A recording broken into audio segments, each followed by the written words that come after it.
Coloca et al. Encontraron que la manipulación vertebral estimula las respuestas de la raíz del nervio raquídeo que estaban temporalmente relacionadas con la aparición del movimiento vertebral. Según George et al., la inhibición de las aferencias de las fibras C, mediada por el asta dorsal, es un mecanismo hipoalgésico potencial de la manipulación vertebral. Picard y Bolton proponen que la manipulación vertebral pueda producir un cambio constante en la transmisión sináptica de las neuronas centrales de alta frecuencia, produciendo la descarga de varios tipos de neuronas primarias paravertebrales, dinámico-sensible y mecánico-sensibles.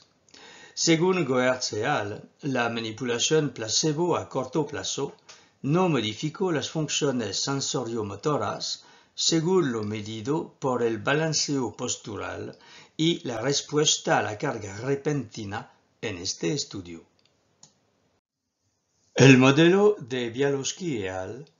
Sugiere que una fuerza mecánica manual inicia una cascada de respuestas neurofisiológicas del sistema nervioso central y periférico, que luego son responsables de los resultados clínicos.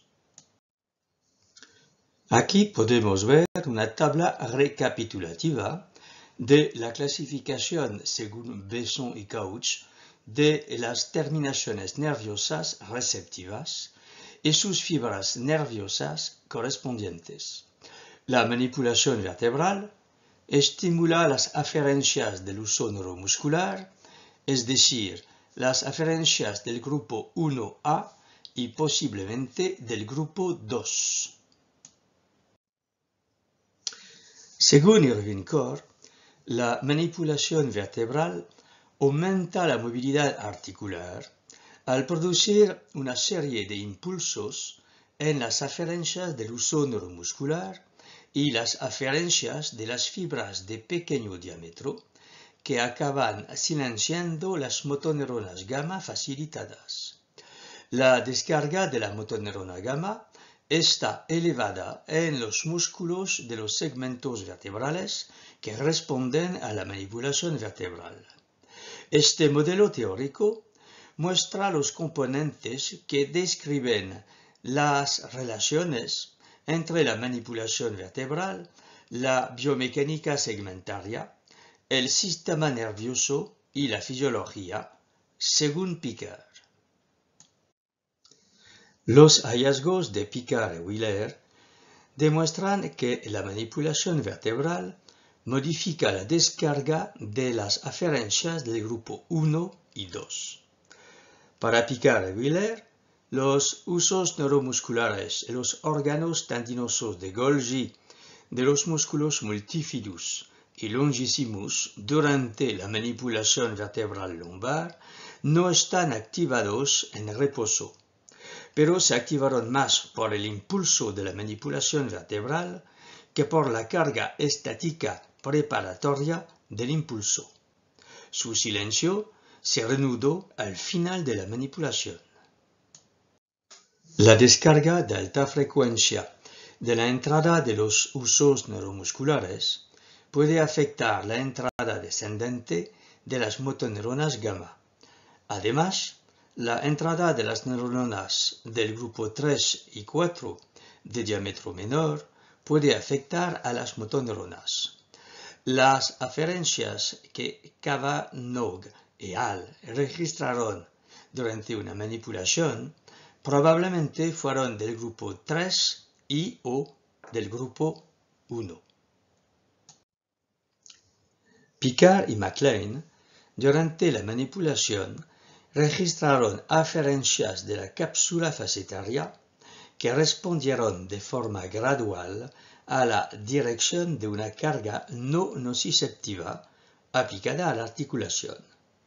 Los estudios citados anteriormente hacen pensar que la manipulación vertebral puede agregar una entrada sensorial novedosa o eliminar una fuente de entrada aberrante. Según Gillette, la manipulación vertebral estimula los mecanorreceptores y proprioceptores, es decir, usos neuromusculares, terminaciones primarias y secundarias y órganos de Golgi. Estimula mecanismos de umbral bajo, mecanorreceptores de umbral alto, mecanonociceptores de umbral alto y nociceptores polimodales de umbral alto.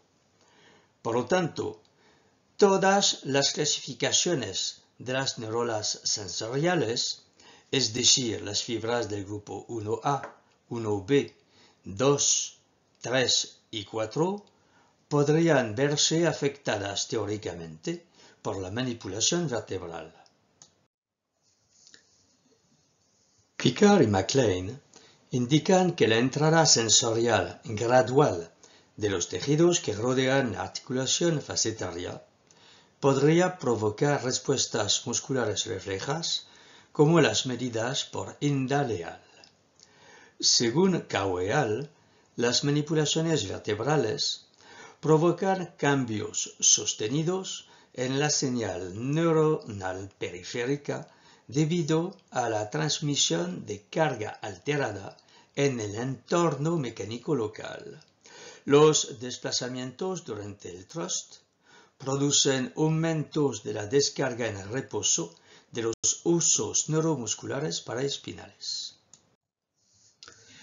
En el estudio de Reed et al., las respuestas del uso neuromuscular disminuyeron significativamente. Este estudio en animales demostró que el lugar de contacto para un HVT puede tener un efecto significativo en la magnitud de la información sensorial que sale de los usos neuromusculares paravertebrales. Según Zhu et al., los cambios en la entrada del uso neuromuscular producidos por la manipulación vertebral también podrían contribuir a la inhibición de los reflejos somáticos. Según Core, la manipulación vertebral es responsable de impulsos a partir de aferencias del uso neuromuscular y aferencias de fibras de pequeño diámetro, y finalmente silencia las motoneuronas gamma y las neuronas que inervan los tejidos perivertebrales, aferencias propioceptivas de los grupos 1 y 2. Picard y Wheeler indican que la manipulación vertebral puede normalizar la biomecánica del uso neuromuscular y devolver la descarga del uso neuromuscular a la normalidad. El recuadro muestra la descarga del uso neuromuscular en una escala de tiempo expendida inmediatamente antes, durante y poco después del impulso. Los cambios en la entrada del uso neuromuscular producidos por la manipulación vertebral podrían contribuir a la inhibición de los reflejos somatosomáticos. Picard et al.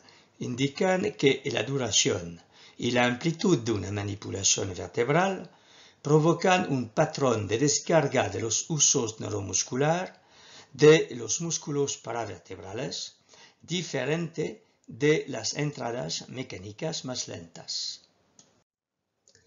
Según Zhu et al., la manipulación vertebral modifica los potenciales cerebrales provocados a partir de los músculos paravertebrales, lo que sugiere que el aumento de la entrada sensorial de los usos neuromusculares paravertebrales durante el espasmo muscular puede contribuir a la reducción de la magnitud de los potenciales cerebrales evocados.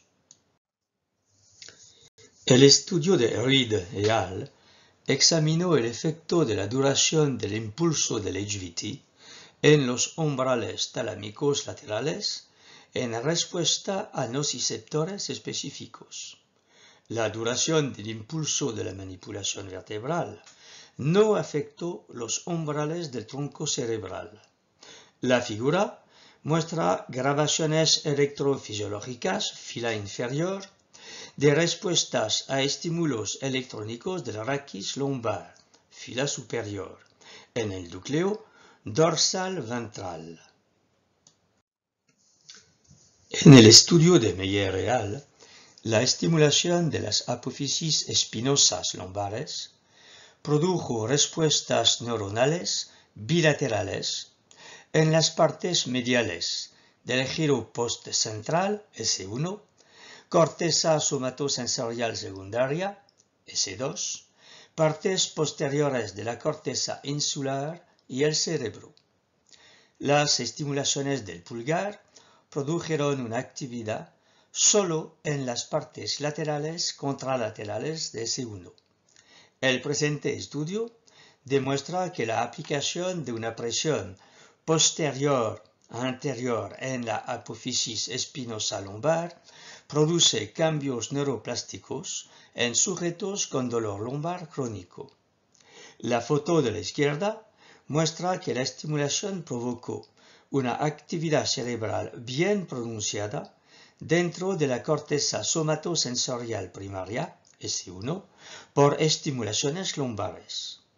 La foto de la derecha muestra los resultados del análisis de todo el cerebro durante la estimulación de la apófisis lumbar según Meyer et al.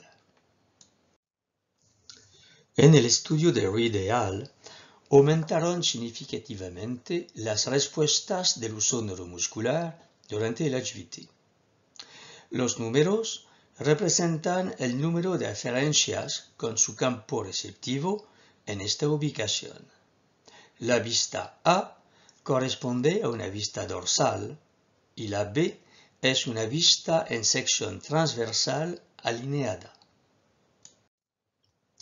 Según Pelletier et al., los efectos neurofisiológicos del tratamiento manipulativo osteopático pueden ayudar a normalizar las propiedades y la organización de áreas sensoriales motoras corticales y el impacto del sistema nervioso autónomo. Los resultados del estudio de Ponceau et al. Brindan apoyo para los efectos de la manipulación osteopática sobre la plasticidad cortical. Las manipulaciones vertebrales con HVT tienen efectos en el sistema nervioso, explicando su eficacia y campo de acción. Parecen actuar en los receptores propioceptivos paravertebrales, aferencias del grupo 1 y 2 y del grupo 3 y 4, los usos neuromusculares de la musculatura paravertebral, los centros superiores, córtex cerebral, tálamo, sistema nervioso autónomo, etc., y modifican la plasticidad cortical. En la presentación siguiente estudiaremos la acción del tratamiento osteopático en la sensibilización central y periférica. La bibliografía utilizada en esta presentación es la siguiente que desaparece ahora.